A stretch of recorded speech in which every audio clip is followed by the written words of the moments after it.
अब हम जानेंगे तीसरा अध्याय। तीसरा अध्याय है कर्म योग।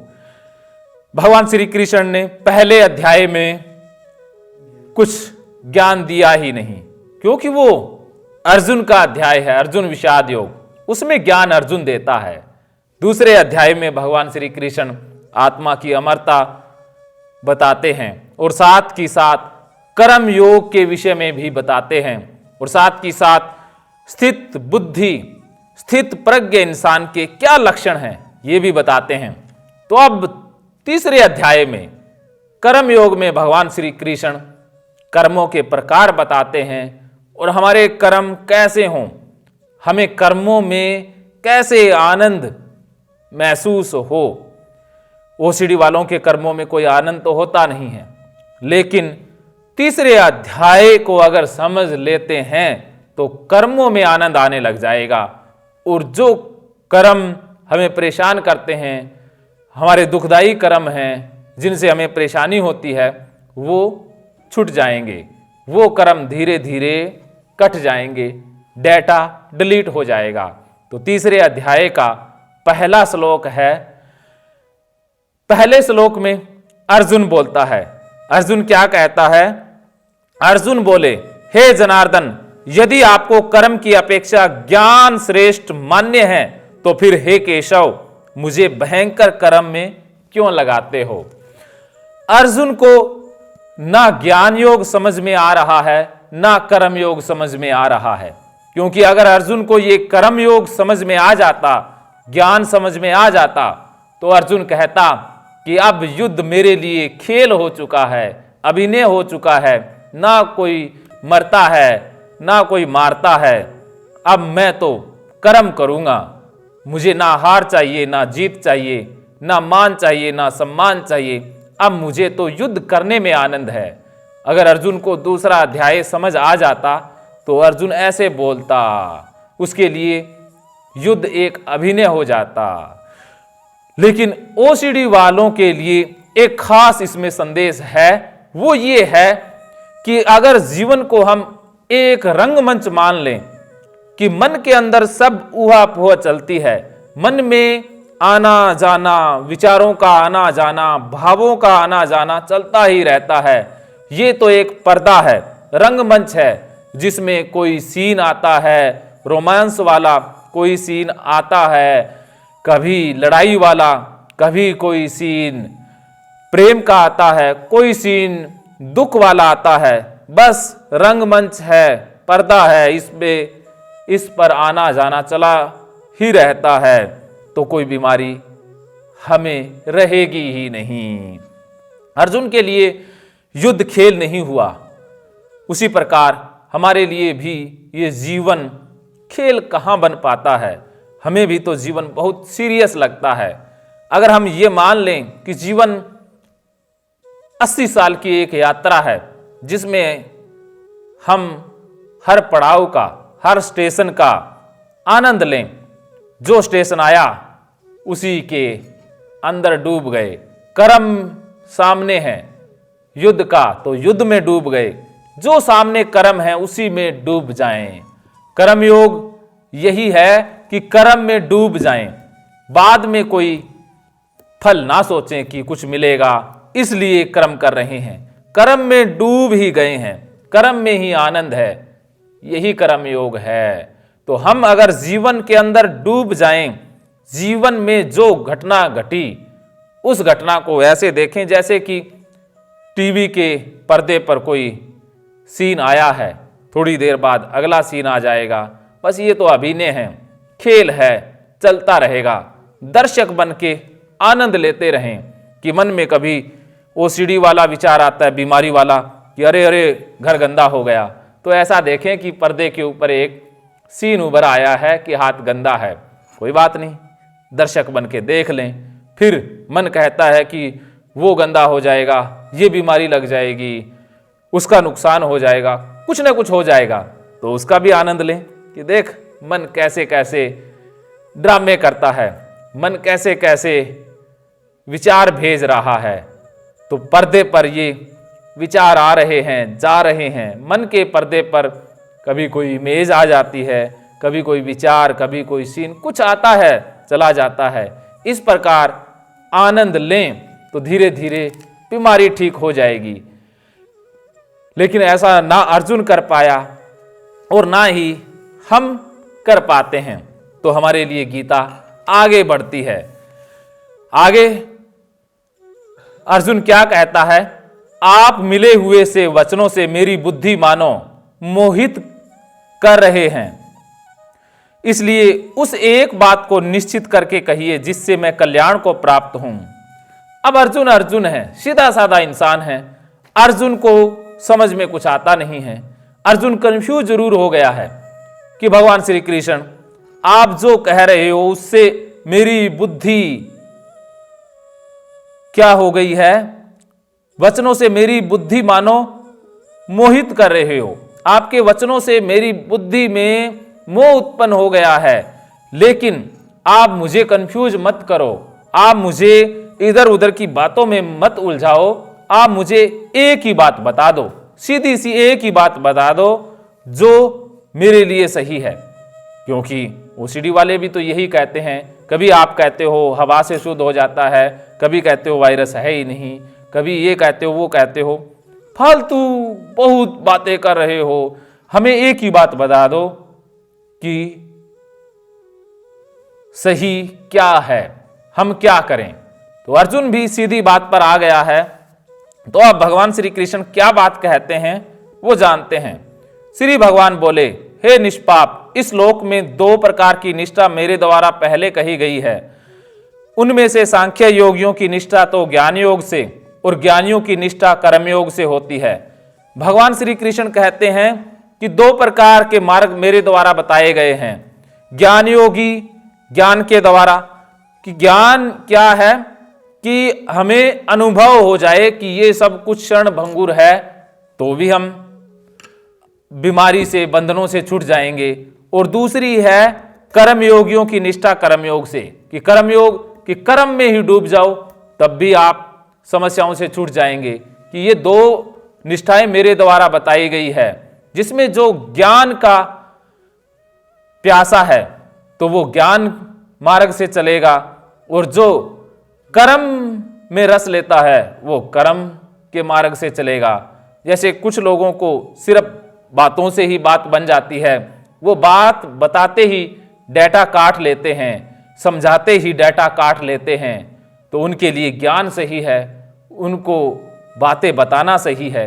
लेकिन कुछ इंसान ऐसे होते हैं जिनको बातें समझ में नहीं आती, उनसे जब तक करवा ना लें, ERP करवा ना लें, उनको कुछ एक्टिविटी करवा के ना दिखाएं, कोई बिहेवियर करवाएं ना उनसे, या कोई बिहेवियर का मॉडल उनके सामने ना रखें, तब तक उनको समझ में नहीं आती है। तो भगवान श्री कृष्ण कहते हैं कि दो प्रकार के इंसान होते हैं। कुछ तो ज्ञान से ही समझ जाते हैं, कि दूसरों के अनुभव से ही सीख जाते हैं, लेकिन कुछ इंसान ऐसे होते हैं जो खुद करके समझते हैं। जब तक वो खुद नहीं करेंगे तब तक उनके समझ में नहीं आएगी। जैसे एक उदाहरण है, दो मछलियां आपस में बात कर रही होती हैं। एक मछली कहती है कि वो समुद्र में कोई चीज चमक रही है, कहीं ना कहीं वो खाना है। तब दूसरी मछली कहती है, अरे खाना नहीं है, मैंने देखा है, मैं उसके पास गई थी और उसको टच किया था, वो तो पत्थर है, खाना नहीं है। तब दूसरी मछली कहती है, ना, मैं तो खुद जाकर के देख के आऊंगी, ना, मैं तो जाऊंगी। तो दूसरी मछली उस पत्थर के पास जाती है और उसे चाटती है और वापस आ जाती है, और पहली मछली को कहती है, हाँ हाँ, तू तो सही कह रही थी, वो पत्थर ही है। तो ये मछली क्या है, कर्मयोगी है, कि जब तक उसने अनुभव नहीं किया उसको समझ नहीं आया। पहली मछली ने कह दिया कि वो पत्थर है, उसने जब तक नहीं किया तब तक उसके पल्ले बात नहीं पड़ी। लेकिन जो ज्ञानी होगा उसे एक बार बता दिया कि वो पत्थर है तो वो जाएगा ही नहीं, वो टच नहीं करेगा, क्योंकि उसे पता लग गया कि दूसरों ने ये किया है कार्य, उनको पत्थर लगा है तो मुझे ही पत्थर लगेगा, लेकिन हम तो खुद करके देखेंगे। तो वो जो खुद करके देखने वाले हैं वो कर्मयोगी हैं, जो दूसरों के अनुभवों से सीख जाते हैं वो ज्ञान योगी हैं। तो ओसीडी वाले भी कर्मयोगी, ज्ञान योगी दोनों प्रकार के होते हैं। कुछ इंसान बातों से ही अपने आप को ठीक कर लेते हैं कि आप बात जो बता देते हो कि गंदगी कहीं नहीं है, हवा से सब कुछ साफ है, तो वो मान लेते हैं और उसी अनुसार जीने लग जाते हैं। लेकिन कुछ इंसान जब तक हम करेंगे नहीं तब तक हम मानेंगे भी नहीं, तो वो करने वाले कर्मयोगी हैं। तो भगवान श्री कृष्ण आगे कह रहे हैं कि मनुष्य न तो कर्मों का आरंभ किए बिना निष्कर्मता को यानी योग निष्ठा को प्राप्त हो सकता है, और नए कर्मों के केवल त्याग मात्र से सिद्धि यानी सांख्य निष्ठा को प्राप्त होता है। भगवान श्री कृष्ण कहते हैं कि कर्मों का आरंभ किए बगैर, कर्मों को आरंभ किए बिना निष्कर्मता को, आप ठीक होना चाहते हैं तो आपको कोई न कोई एक्शन एक्टिविटी तो करनी होगी, आपको कुछ न कुछ करना होगा, तभी आप नए करने वाली अवस्था तक पहुंच पाओगे। आप हाथ धोते हो, कर्म करते हो, लेकिन अब कुछ ऐसा करना होगा जिसको करने के बाद ये हाथ धोने वाला कर्म छूट जाएगा। और नए कर्मों के केवल त्याग मात्र से, अगर आप कर्म करना बंद कर दोगे तो उससे भी आप ज्ञानी नहीं हो सकते। निसंदेह कोई मनुष्य किसी भी काल में क्षण मात्र भी बिना कर्म किए नहीं रहता, क्योंकि सारा मनुष्य समुदाय प्रकृति जनित गुणों द्वारा परवश हुआ कर्म करने के लिए बाध्य किया जाता है। कर्म मनुष्य करता ही रहता है, क्षण भर भी वो कर्म किए बगैर नहीं रह सकता। तो हम कर्म कैसे करें? ओसीडी वालों के कर्म हैं वो कर्म बाहर के ज्ञान के आधार पर हो रहे हैं। जो डेटा समाज ने, परिवार ने, धर्म गुरुओं ने, माता पिता ने, स्कूल शिक्षण संस्थाओं ने पकड़ा दिया, उसी आधार पर वो काम कर रहे हैं। लेकिन हमें कर्म करने हैं स्वाभाविक तरीके से, जो अंदर से आए वो कर्म करना है। बाहर के प्रभाव से, बाहर के दबाव से, बाहरी ज्ञान के आधार पर कर्म नहीं करना है। तो भगवान श्री कृष्ण यही कह रहे हैं कि प्रकृति जनित गुणों द्वारा परवश हुआ कर्म करने के लिए बाध्य किया जाता है। प्रकृति के द्वारा हम परवश हुए कर्म करते हैं, क्योंकि इंसान की प्रकृति ऐसी है कि ये कुछ न कुछ तो करेगा। जैसे प्रकृति अपने नियमों में बंधी हुई है, ऑटोमेशन का नियम है, ऑटोमेशन का सिद्धांत है कि धरती घूम ही रही है, चांद तारे अपने अपने कर्मों में लगे हुए हैं, और पूरी प्रकृति कर्म करती है, बिना कर्म के नहीं रहती है। ऐसा कोई भी कण नहीं है जो कर्म ना कर रहा हो, ऐसा कोई जीव नहीं है जो कर्म न कर रहा हो। कण के अंदर चेतना भी विकसित हो रही है। मनुष्य भी तो एक कण से बना है, मनुष्य कण से ही बना है। कण विकसित होते होते होते होते मनुष्य तक पहुंचा है। तो हर पशु, हर पक्षी, हर पौधा अपने प्राकृतिक गुणों से बंधा हुआ कर्म करता है। पक्षी उड़ते हैं, वो भी प्रकृति के द्वारा बंधे हुए हैं, उड़ना उनका स्वाभाविक कर्म है। जैसे शेर शिकार करता है, प्रकृति के गुणों से करता है। अब शेर कह दे कि मैं तो शाकाहारी बनूंगा, मैं तो नॉन वेजिटेरियन बनूंगा, तो ये क्या हुई? ये प्रकृति के खिलाफ बगावत हो गई कि उसने अप्राकृतिक कार्यों को महत्व दे दिया। अब शेर कहे कि मैं तो जैन बनूंगा, तो ऐसा नहीं हो सकता। शेर का कर्म स्वाभाविक कर्म है, शिकार करना, मांस को खाना, वो उसकी प्रकृति है, नियति है। ऐसे ही मनुष्य की नियति है कि वो कर्म तो करेगा, जिस कर्म में उसको आनंद है वो तो करेगा ही करेगा। लेकिन हम कर्म करते हैं बाहरी दबाव से, बाहर का जो ज्ञान ओढ़ा हुआ है उस ज्ञान के आधार पर, कि धर्म गुरुओं ने सिखा दिया है कि सुबह पूजा करना पुण्य है, तो जबरदस्ती पूजा कर रहे हैं। पूजा अंदर से नहीं आ रही है, किसी के अंदर से पूजा नहीं आती है, सारे डर के कारण करते हैं कि भगवान नाराज हो जाएगा, पूजा नहीं की तो भगवान गुस्सा हो जाएगा, डर से पूजा कर रहे हैं। पूजा अंदर से नहीं आती है, हमारे अंदर से कर्म नहीं आ रहे हैं। ओसीडी वालों के अंदर से कोई हाथ धोना, चेकिंग करना, बीमारी के बारे में पढ़ना या दूसरों से तसल्ली लेना आता ही नहीं है। वो तो बाहरी ज्ञान के प्रभाव में आकर के कर्म कर रहे हैं, लेकिन कर्म स्वभाव से हो, इससे संबंधित एक कहानी है। रामकृष्ण परमहंस काली के भक्त थे, बहुत परम भक्त हुए हैं काली के।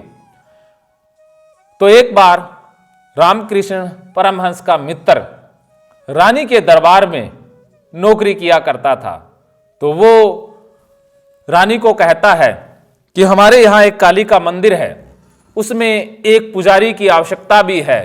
तो काली का सबसे बड़ा भक्त रामकृष्ण परमहंस है, तो क्यों न हम वहां पर रामकृष्ण को पुजारी अपॉइंट कर दें, नियुक्त कर दें। तो रानी कहती है ठीक है, कर दो। अब रामकृष्ण परमहंस मंदिर के अंदर पुजारी के तौर पर नियुक्त हो जाते हैं। तो अब 7 बजे मंदिर के अंदर आरती का प्रावधान है। रामकृष्ण मंदिर में बैठे हुए हैं, प्रजा आ जाती है, लोग बाग आ जाते हैं, 7 बज जाते हैं। रामकृष्ण पूजा करते ही नहीं हैं, अपने बैठे रहते हैं। लोग चले जाते हैं कि अरे भाई नया पुजारी होगा, इसलिए इन्होंने पूजा नहीं की होगी। दूसरे दिन भी ऐसा ही होता है, 7 बजे कोई पूजा नहीं होती। हर रोज ऐसा ही होता है, 10-12 दिनों तक ऐसा ही चलता रहता है। तो कुछ दिनों के बाद लोग रानी के पास पहुंच जाते हैं शिकायत लेकर के कि आपने कैसा पुजारी अपॉइंट किया है, पूजा ही नहीं करता है। तो रानी कहती है कि अरे मैंने तो रामकृष्ण के बारे में बहुत कुछ सुना था कि बहुत परम भक्त है, माँ काली का सबसे बड़ा भक्त है, लेकिन पूजा ही नहीं करता है, ये क्या बात हुई। तो रानी कहती है कि मैं खुद देखने जाऊंगी। तो रानी खुद देखने के लिए 7 बजे आ जाती है। शाम को 7 बजे आरती का प्रावधान है। अब रामकृष्ण तो अपने बैठे हुए हैं। इससे पहले रामकृष्ण एक दिन रात के 2 बजे भी पूजा करने लग जाते हैं, आरती करने लग जाते हैं। 7 बजे आरती का समय है, लेकिन 7 बजे तो कभी करते नहीं है, लेकिन रात के 2 बजे ही आरती की शुरुआत कर देते हैं। तो अब प्रजा सोचती है कि ये तो पागल आदमी है, 7 बजे आरती करता नहीं है, पूजा करता नहीं है, रात के 2 बजे ही शुरू हो जाता है अकेला ही। तो सारे लोग रानी के पास जाते हैं और रानी से कहते हैं कि आपने कैसा पुजारी रखा है, वो तो हमें पागल मालूम पड़ता है, 7 बजे आरती पूजा करता नहीं है और कभी कभी 2 बजे भी शुरू हो जाता है। तो रानी कहती है कि मैं खुद देखने जाऊंगी, क्योंकि मैंने बहुत सुना हुआ है कि रामकृष्ण बहुत बड़े भक्त हैं काली के, लेकिन 7 बजे आरती नहीं करते हैं, ये कैसे हो सकता है। तो रानी 7 बजे आ जाती है। तो अब देखती है कि रामकृष्ण तो अपना बैठे हुए हैं, पूजा करते ही नहीं हैं। तब रानी कहती है कि पुजारी जी 7 बज गए, आरती कीजिए, समय हो गया। तो रामकृष्ण कहते हैं कि आरती अंदर से आएगी तभी करूंगा, आ ही नहीं रही है अंदर से, तो नहीं करता। तो रानी कहती है अरे आपको यहां आरती करने के लिए अपॉइंट किया है। तो रामकृष्ण कहते हैं कि मुझे पुजारी के तौर पर नियुक्त किया गया है, आरती के लिए नहीं। लेकिन पूजा आरती तो अंदर से आती है तो होती है, अब अंदर से नहीं आती तो कैसे कर दें। तो यही परमहंस की खूबी है कि वो अंदर से आए तो वो करेंगे, लेकिन हमने तो सीख लिया है कि 7 बजे आरती करनी है तो करनी है, सोमवार को ये करना है, मंगलवार को हनुमान जी को प्रसाद देना है तो देना ही देना है, गुरुवार को किसी पीर की समाध पर जाना है तो जाना ही जाना है। इस तरह से हमने अपने आप को बांध लिया है, लेकिन प्रकृति से ये कर्म नहीं आ रहे हैं, ये डर के कारण आ रहे हैं। तो जो हमारे कर्म हैं वो हमारी कंडीशनिंग है, वो हमारा बंधन है, स्वभाव से नहीं आ रहे, प्रकृति से कर्म नहीं आ रहे। प्रकृति से तो कर्म आते हैं तो आते हैं, जैसे प्रकृति किसी को गाना भेजती है तो वो गाता है, लेकिन हम प्रकृति के कर्मों को रोकते हैं कि हमारे अंदर से तो गाना नहीं, हमारे अंदर से तो भाई कहानी निकलनी चाहिए, लेकिन प्रकृति कहानी भेजती नहीं है, वो किसी और को भेजती है। तो इसी प्रकार प्रकृति जनित कार्यों को करने के लिए हम बाध्य हैं। जो मूढ़ बुद्धि मनुष्य समस्त इंद्रियों को हठपूर्वक ऊपर से रोककर मन से उन इंद्रियों के विषयों का चिंतन करता रहता है, वह मिथ्याचारी अर्थात दंभी है। जो मूढ़ बुद्धि मनुष्य समस्त इंद्रियों को हठपूर्वक ऊपर से रोककर, कि हम गलती क्या करते हैं कि जबरदस्ती रोकते हैं, अंदर से भूख आ रही है लेकिन खाएंगे नहीं, तो हमने हठपूर्वक इंद्री को रोक दिया। नींद आ रही है लेकिन आज तो जागरण है, सोएंगे नहीं। अंदर से प्यास लगी है, भाई ये पानी तो अशुद्ध है, कीटाणु है, इसको तो पिएंगे नहीं, स्वास्थ्य खराब हो जाएगा। जो अंदर से आ रहा है वो नहीं कर रहे हैं, बाहर से जबरदस्ती रोक रहे हैं, उसे भगवान श्री कृष्ण मूढ़ बुद्धि कह रहे हैं कि वो मूढ़ बुद्धि है। अब अंदर से तो हाथ धोना आता नहीं है, भगवान ने तो हाथ धोने का विचार भेजा नहीं है, ये तो बाहरी ज्ञान से आ रहा है, लेकिन हम जबरदस्ती कर रहे हैं, तो हम मूढ़ बुद्धि की श्रेणी में आ जाते हैं। प्रकृति हमें नहीं कह रही है कि आप बार बार ये करो, बार बार कंपल्शन करो, बार बार माफी मांगो, बार बार चेक करो, प्रकृति नहीं कहती है। यह हमारा बाहरी ज्ञान है जो हमसे करवा रहा है, लेकिन हमें करना है अंदर के स्वभाव से। इंद्रियों के विषयों का चिंतन करता रहता है। हम बाहर से तो रोक लेते हैं, जैसे बाहर जाएंगे नहीं, घूमने नहीं जाएंगे, रिश्तेदारी में नहीं जाएंगे, ये नहीं करेंगे, लेकिन मन से वहीं पर चले जाते रहते हैं, मन से उसी के बारे में सोचते रहते हैं। हमारा शरीर कहीं है, मन कहीं है, मन से कहीं न कहीं जाते ही रहते हैं, लेकिन बाहर से रोक लेते हैं, तो इसे हम मिथ्याचारी कहलाते हैं या दंभी कृष्ण की नजरों में हो जाते हैं। किंतु हे अर्जुन, जो पुरुष मन से इंद्रियों को वश में करके अनासक्त हुआ समस्त इंद्रियों द्वारा कर्मयोग का आचरण करता रहता है, वही श्रेष्ठ है। इंद्रियों को वश में करने का मतलब इंद्रियों के अनुसार चलता है। भूख लगी खा लिया, प्यास लगी पी लिया, नींद आई सो गया, जो प्रकृति भेजती है वैसा ही हो गया, उसने अपनी इंद्रियों को वश में कर लिया। ऐसा मनुष्य कर्मयोगी है, वही असली कर्मयोगी है। तू शास्त्र विहित कर्तव्य कर्म कर, क्योंकि कर्म न करने की अपेक्षा कर्म करना श्रेष्ठ है। अर्थात कर्म न करने से तेरा शरीर निर्वाह भी नहीं होगा। भगवान श्री कृष्ण कह रहे हैं कि अगर तू कर्म नहीं करेगा, जैसे ओसीडी वाले कहते हैं कि ओसीडी वाले करते हैं, वो घर से भी नहीं बाहर निकलते हैं, जैसे बैठे रहते हैं, पढ़ाई भी नहीं करते हैं, घर का काम भी नहीं करते हैं, बच्चों की देखभाल भी नहीं करते हैं, तो भगवान श्री कृष्ण कह रहे हैं कि इससे जीवन निर्वाह भी नहीं होगा। तो ओसीडी वाले नौकरी भी नहीं कर पाते, नौकरी पर उनका ध्यान लगता नहीं है, उनकी नौकरी भी छूट जाती है, परिवार से भी निकाल दिए जाते हैं, घर से भी निकाल दिए जाते हैं, उनकी जिंदगी भिखारियों जैसी हो जाती है। तो भगवान श्री कृष्ण कह रहे हैं कि अगर तू कर्तव्य कर्मों को नहीं करेगा, जैसे विद्यार्थी का कर्तव्य है पढ़ना, अगर विद्यार्थी पढ़ेगा नहीं तो भिखारी ही बनेगा, क्योंकि अंदर से अगर पढ़ना आ रहा है लेकिन बाहरी ज्ञान के कारण हम पढ़ना रोक रहे हैं तो भिखारी बन जाएंगे। तो ओसीडी वाले अगर अपना कर्तव्य कर्म नहीं करेंगे तो उनका जीवन निर्वाह नहीं होगा, और जीवन निर्वाह नहीं किया तो हम भिखारी बन जाएंगे। अर्थात कर्म न करने से शरीर निर्वाह नहीं होगा। शरीर निर्वाह का मतलब है कि हम आजीविका भी नहीं कमा पाएंगे। पेट भरने के लिए जो कर्तव्य कर्म हमें करने चाहिए वो अगर हम नहीं करेंगे तो हम फंस जाएंगे। जैसे शेर ये कहे कि अगर मैं शिकार नहीं करूंगा क्योंकि पाप लगेगा, पशुओं को मारना तो पाप है, तो शेर का जीवन निर्वाह कैसे होगा, उसका पेट कैसे भरेगा? तो शेर को ये सोचने की जरूरत नहीं है। तो हमें भी गंदगी से या बीमारी से, किसी भी डर से डरने की जरूरत नहीं है। अपने कर्तव्य कर्मों को करने की जरूरत है। यज्ञ के निमित्त किए जाने वाले कर्मों से अतिरिक्त दूसरे कर्मों में लगा हुआ ही यह मनुष्य समुदाय कर्मों से बंधता है।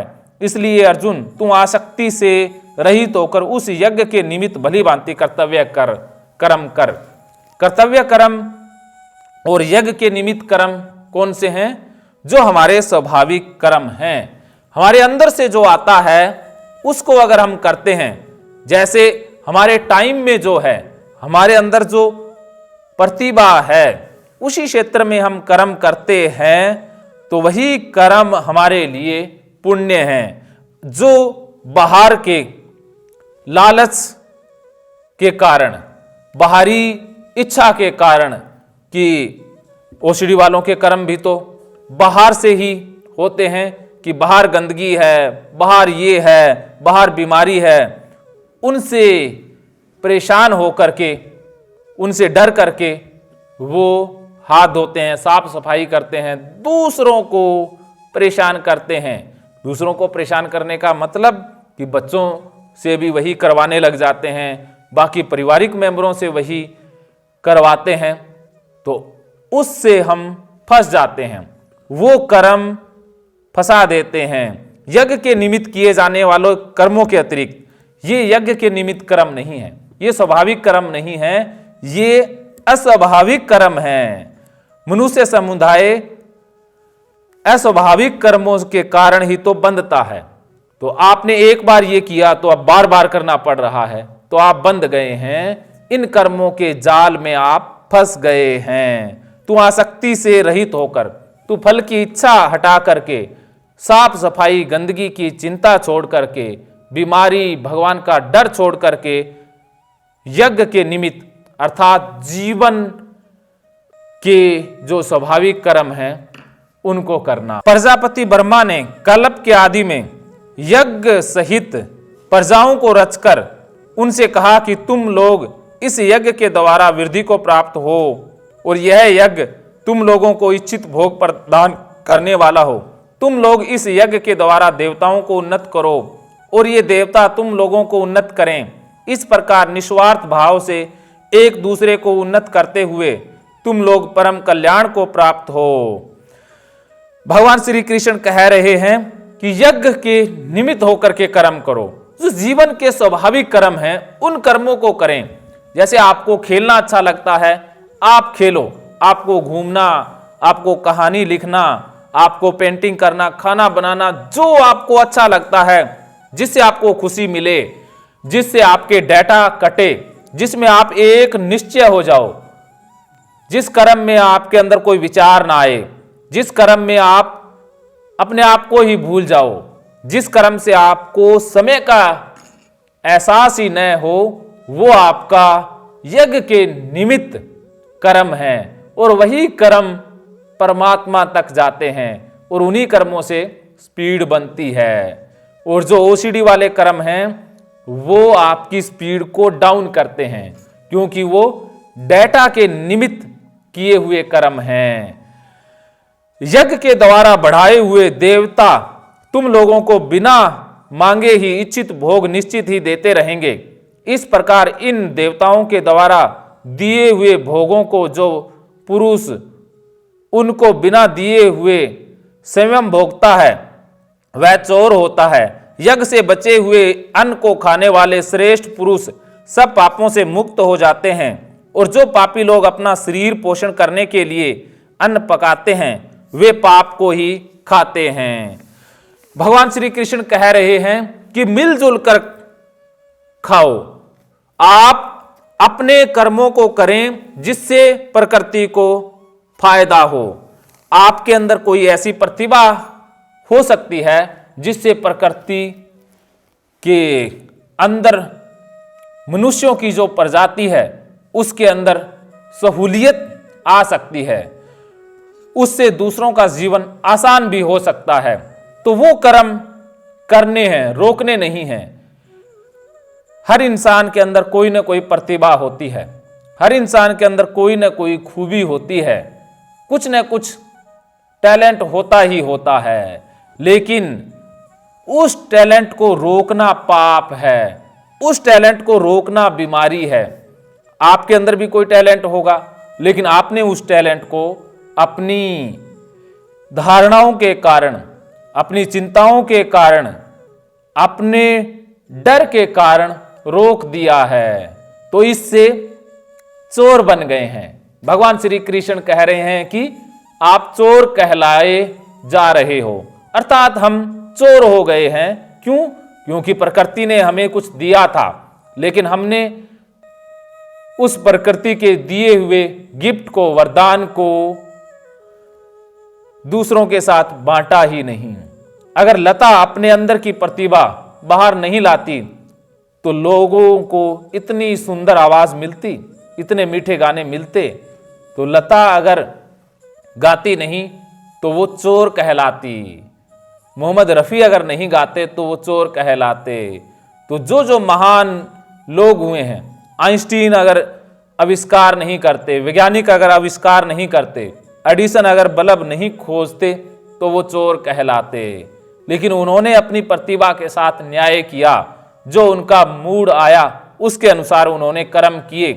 तो मानवता को देखिए, एक नई राह, नई ऊंचाई, नई चेतना मिली।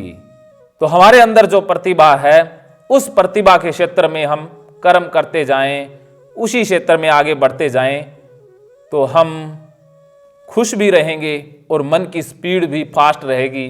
फिर हमें कोई बीमारी परेशान करेगी ही नहीं। तो ओसीडी वालों के लिए खास संदेश है इन श्लोकों में कि आज से ही आप वो काम करना आरंभ कर दें जिससे आपको आनंद प्राप्त होता हो, खुशी मिलती हो, शांति मिलती हो, जिससे आपके मन की स्पीड फास्ट होती हो, जिससे आपका डेटा कटता हो, जिससे आपको बल्ले बल्ले या आपके शरीर में एनर्जी महसूस होती हो। तो आज से ही वो काम करना स्टार्ट कर दें। ये बीमारी धीरे धीरे खत्म हो जाएगी, क्योंकि हम वो काम करेंगे जिससे हमें खुशी मिलती है। तो हमारे अंदर का डेटा कटेगा, वो डेटा कटेगा तो बीमारी भी भाग जाएगी। तो ये कर्मयोग का ही एक सिद्धांत है कि हम उस कर्म को करें जिस कर्म में हमें आनंद है। तो हमारे व्यर्थ के कर्म, वो कर्म जिनमें हमें प्रसन्नता नहीं है, खुशी नहीं है, वो अपने आप गिर जाएंगे, वो अपने आप बंद हो जाएंगे, वो अपने आप ही रुक जाएंगे। वो रुकेंगे तब जब हम स्वाभाविक कर्म करेंगे, अपनी खुशी आनंद वाला काम करेंगे। तो आपको जिस कर्म से, जिस कार्य से खुशी संतुष्टि मिलती है, वो आज से ही आरंभ कर दें। वो कर्म खाना बनाने का भी हो सकता है, खाना खिलाने का भी हो सकता है, वो कहानी लिखने का भी हो सकता है, घूमने का भी हो सकता है, वो कर्म कुछ भी हो सकता है। लेकिन हमने रोका हुआ है कि भाई घर वाले साथ नहीं देते, ये नहीं देते, इन बहानों से दूर आना होगा, क्योंकि मृत्यु आएगी तब आपके घर वाले ना रोक पाएंगे आपको जाने से, ना आपका परिवार रोक पाएगा, ना कोई धारणा रोक पाएगी, ना कोई मान्यता रोक पाएगी, ना बेइज्जती रोक पाएगी। कोई भी मान्यता, कोई विचार, कोई ताकत आपको रोक नहीं पाएगी। तो अब आपको अपने कार्य करने से आपके अलावा कोई दूसरा रोक नहीं रहा है। आप खुद को खुद ही रोके हुए हैं, खुद के दुश्मन खुद ही हो गए हैं। तो आज से खुद के मित्र खुद बनना आरंभ कर दें। यही इन श्लोकों का असली मतलब है। संपूर्ण प्राणी अन्न से उत्पन्न होते हैं। अन्न की उत्पत्ति वृष्टि से होती है, वृष्टि यज्ञ से होती है, और यह यज्ञ विहित कर्मों से उत्पन्न होता है। कर्म समुदाय को तू वेद से उत्पन्न और वेद को अविनाशी परमात्मा से उत्पन्न जान। इससे सिद्ध होता है कि सर्वव्यापी परम अक्षर परमात्मा सदा ही यज्ञ में निमित्त है, यज्ञ में प्रतिष्ठित है। हे पार्थ, जो पुरुष इस लोक में इस प्रकार परंपरा से प्रचलित सृष्टि चक्र के अनुकूल नहीं बरतता, अर्थात अपने कर्तव्य का पालन नहीं करता, वह इंद्रियों द्वारा भोगों में रमण करने वाला पापायु पुरुष व्यर्थ ही जीता है। अब देखिए, भगवान श्री कृष्ण खुद कह रहे हैं कि संपूर्ण प्राणी अन्न से उत्पन्न होते हैं, सब कुछ अन्न से ही बना है, अर्थात जो पदार्थ है पदार्थ से ही सब आकृतियां फॉर्म बनी हैं। तो कोई पदार्थ सही गलत कैसे हो सकता है? जो अन्न से उत्पन्न हुआ वो गंदा कैसे हो सकता है? हमारे शरीर से जो निकला वो गंदा कैसे हो सकता है? शरीर से आंसू भी निकलते हैं, लार भी निकलती है, और भी बायो वेस्टेज निकलता है जिसमें पोटी है, शूशु है, और भी जो शारीरिक क्रियाएं हैं जैसे नाखून भी हमारे शरीर की डेड कोशिकाओं से बनती है। तो जो शरीर से निकला है, जो अन्न से निकला है, वो गंदा कैसे हो सकता है? वो अशुद्ध कैसे हो सकता है? वो गलत कैसे हो सकता है? तो गलत हमारे डेटा ने बना दिया है, हमारी सीखी हुई शिक्षाओं ने, जो शिक्षाएं हमें बचपन से मिली, उन्हीं शिक्षाओं के कारण हमें ये चीजें गलत या गंदी लग रही हैं। लेकिन भगवान श्री कृष्ण कह रहे हैं कि अन्न से सब कुछ उत्पन्न हुआ है, तो कुछ भी गलत या खराब है ही नहीं। हे पार्थ, जो पुरुष इस लोक में इस प्रकार परंपरा से प्रचलित सृष्टि चक्र के अनुकूल नहीं बरतता, सृष्टि चक्र का मतलब कि प्रकृति के नियमों के अनुसार नहीं बरतता, लेकिन ओसीडी वाले तो प्रकृति के नियम के प्रतिकूल बरतते हैं, अनुकूल तो बरतते नहीं हैं। प्रकृति तो कहती नहीं है कि कोई चीज गंदी है, कोई चीज अशुद्ध है, कोई पाप है, कोई पुण्य है, कुछ भी कहीं पर भी अशुभता है, अशुद्धता है, प्रकृति तो कहती नहीं है। तो हम प्राकृतिक या प्रकृति के चक्र के अनुकूल नहीं बरत रहे हैं, हम प्रकृति के प्रतिकूल बरत रहे हैं। अपने कर्तव्य का पालन नहीं करता, वह इंद्रियों द्वारा भोगों में रमण करने वाला पापायु पुरुष व्यर्थ जीता है। तो हमारी जिंदगी भी व्यर्थ हो गई है, क्योंकि हम अपने स्वभाव के अनुसार नहीं जी रहे, हम अपने कर्तव्य कर्मों को नहीं कर रहे, तो हम व्यर्थ का जीवन जी रहे हैं। परंतु जो मनुष्य आत्मा में रमण करने वाला और आत्मा में ही तृप्त, अर्थात आत्मा में ही तृप्त तथा आत्मा में ही संतुष्ट हो, उसके लिए कोई कर्तव्य नहीं। जो अपने जीवन से संतुष्ट है, जिसको स्वीकार हो गया है कि ये सारी प्रकृति भगवान ने बनाई है, ये सारी प्रकृति एक ही है, इस प्रकृति में कोई शुभ नहीं, कोई अशुभ नहीं, कोई गलत नहीं, कोई सही नहीं, कुछ भी गंदा नहीं, कुछ भी साफ नहीं, सब कुछ यहाँ पर प्रकृति का बनाया हुआ एक ही है। तो जब ये हमें आभास हो जाता है, अर्थात आत्मा में ही तृप्त और आत्मा में ही संतुष्ट हो जाते हैं, अर्थात अपने आप से संतुष्ट हो जाते हैं कि जो जैसा मैं हूं, मेरा शरीर जैसा है, मेरे हाथ जैसे भी हैं, मेरे बाल, मेरे शरीर के प्रत्येक अंग की बनावट जैसी भी है, वैसी प्रकृति की दी हुई है। प्रकृति का दिया हुआ ये प्रसाद है जो हमारे सामने है, उससे कोई वैर नहीं, कोई विरोध नहीं, कुछ भी बदलने की कोशिश नहीं, कुछ भी लाने की कोशिश नहीं। तो हम अपने आप में संतुष्ट हो जाते हैं, तो हम परमात्मा को प्राप्त हो जाते हैं।